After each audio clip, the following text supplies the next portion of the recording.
سرکار کے روضے کی زیارت کریں.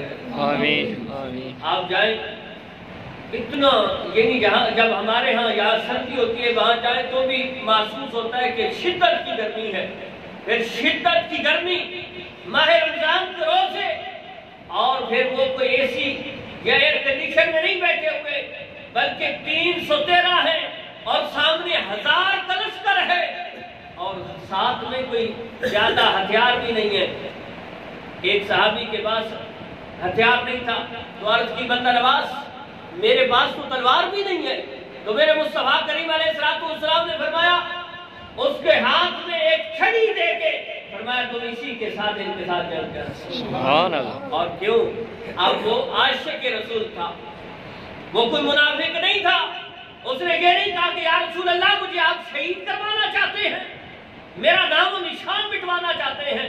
جب آپ کو سامنے نظر بھی آ رہا کہ سامنے والوں کے پاس نیزہ بھی ہے، بھالے بھی ہیں، تلواریں بھی ہیں، تیر بھی ہیں، اور آپ ایک صاحب کو صرف چھڑی لکڑی اٹھا کے دے دیتے ہیں کہ جناب آپ نے اس سے لڑنا ہے،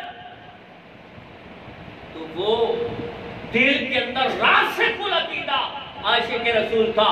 جب میرے مصطفیٰ نے اس کو وہ چھڑی دی اس نے کوئی جواب نہیں دیا، بلکہ اس بات پہ تاریخ گواہ ہے کہ وہ اسی چھڑی کے ساتھ ساری جنگ کرتے رہے. سبحان اللہ. اور ایک صاحب یاد ہوتا ہے اس وقت تو کیونکہ زرہ پہنی جاتی تھی.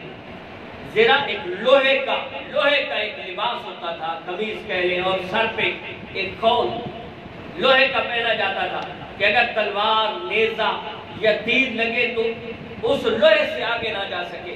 اب صحابی کی دوسری طرف ہر ایک نے زرہ پہنی ہوئی ہے. ایک صحابی حاضر خدمت ہوا، صرف تہمت باندھا ہوا ہے، تہمت بجلا باندھا ہوا ہے، جسم پہ اوپر والے جسم پہ کوئی قمیص بھی نہیں ہے. ہے ماہ رمضان، ہے گرمیوں کا مہینہ، اور ہے بھی عرب کی گرمی، اور ہے بھی جنگ، اور جنگ بھی مشرکین اور سخت لوگوں کے ساتھ. آگے عرض کی حضور جب میرے مصطفیٰ کریم علیہ السلام کی نگاہ اس کی طرف پڑتی ہے، جسم پہ ذرا تو دور کی بات، یہ صرف قمیض بھی نہیں ہے. تو میرے مصطفیٰ کریم علیہ السلام جب اس کو دیکھتے ہیں دعا کرتے ہیں.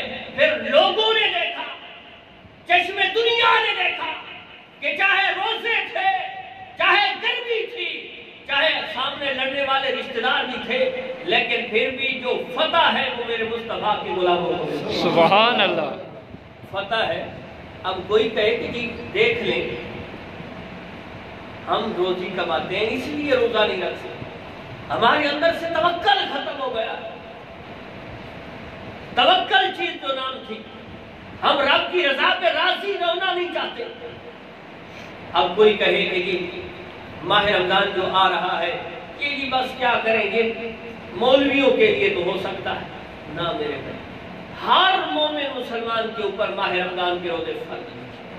اور میرے مصطفیٰ کریم علیہ السلام فرماتے ہیں کہ جو بندہ ایک روزہ جان بوجھ کے نہیں رکھتا، ایک روزہ ماہ رمضان کا جان بوجھ کے نہیں رکھتا، پھر ساری زندگی روزے رکھتا رہے، وہ روزہ اس سے قضا ہوا اور جان بوجھ کے قضا ہوا، اور اپنے آپ کو گناہگار سمجھ کے قضا کیا. یہ نہیں کہ کوئی یہ کہے کہ بس یہ ہمارے اوپر فرض بھی نہیں ہے، جو ان کی فرضیت کا انکار کرے وہ تو دائرہ اسلام سے بھی خارج ہے. نہیں، دائرہ اسلام کے اندر رہتے ہوئے، یعنی گناہگار اپنے آپ کو بناتے ہوئے ایک ماہ رمضان کا روزہ اس سے چھوٹتا ہے. فرمایا قیامت تک وہ ساری زندگی روزے رکھتا رہے اور توبہ و استغفار کرتا رہے، رب کی بارگاہ میں معافیاں مانگتا رہے، تب بھی اس روزے کا کفارہ صحیح معنوں میں ادا نہیں ہوگا.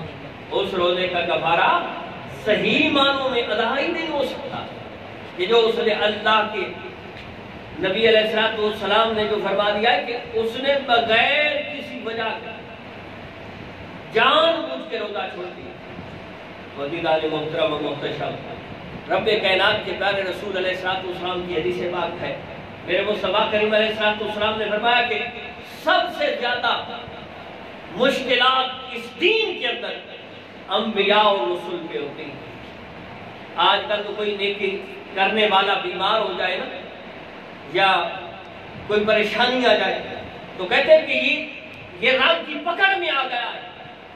اتنا نیک آدمی، نمازیں پڑھنے والا، روزے رکھنے والا، زکاتیں دینے والا، اچھے اعمال کرنے والا، یہ بھی بیمار ہو گیا ہے۔ تو اس کا یہ مقصد نہیں کہ کوئی نیک متقی پرہیزگار کے اوپر اگر کوئی رب تعالیٰ کی طرف سے آزمائش آتی ہے تو یہ عذاب ہے، عذاب نہیں۔ میرے مصطفیٰ کی حدیث اس بات پہ واضح دلیل ہے کہ میرے مصطفیٰ نے فرمایا کہ سب سے زیادہ اس دین کے اندر مشکلات انبیاء اور رسول پہ آتے ہیں۔ سبحان اللہ، بولیے سبحان اللہ، زور سے بولیے سبحان اللہ۔ فرمایا اور جو ان کے بعد میں ان کے قریب ہونا چاہتا ہے، جو انبیاء اور رسول کے قریب ہوتا ہے، یعنی متقی ہوتا ہے، نمازیں پڑھنے والا ہوتا ہے، روزے رکھنے والا ہوتا ہے، زکاتیں دینے والا ہوتا ہے، اچھے اعمال کرنے والا ہوتا ہے، فرمایا جو عمل کے اندر، دین کے اندر انبیاء اور رسول کے قریب ہوتا ہے اس پہ پھر رب تعالیٰ کی طرف سے آزمائش آتی ہے۔ نعرہ تکبیر، اللہ، نعرہ رسالت، یا رسول اللہ، ماشاءاللہ۔ کہ یہ دیکھیں اور اس اپنے ذہنی کنسپٹ کو دور کریں کہ جس پہ آزمائش آ گئی، ہاں میں نے ایک آپ کو اس کے اندر ایک چیز بتائی تھی کہ رب تعالیٰ کی طرف سے آزمائش آئے اور بندے کا تعلق رب کی بارگاہ سے اور زیادہ جڑ جائے۔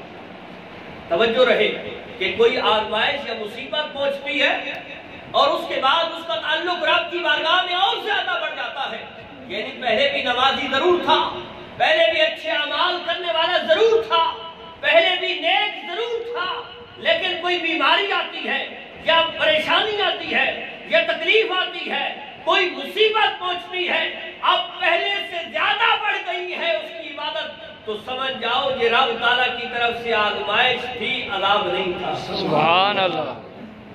اب اس کی پریشانی پہلے سے زیادہ جھکنا شروع ہو گئی ہے۔ اور ویسے بھی محدثین اور مفسرین فرماتے ہیں اور ائمہ فرماتے ہیں کہ اگر اپنی مشکلات کو کم کرنا چاہتے ہو، توجہ میری طرف، اپنی مشکلات کو کم کرنا چاہتے ہو تو سجدے زیادہ کرنا شروع کرو۔ سبحان اللہ، بولو سبحان اللہ، کہ سجدوں کی کثرت کرو گے، زیادہ سے زیادہ سجدے کرو گے تو مولا تمہاری مشکلات کو کم کرنا شروع کر دے۔ لیکن آج کیا ہوتا ہے؟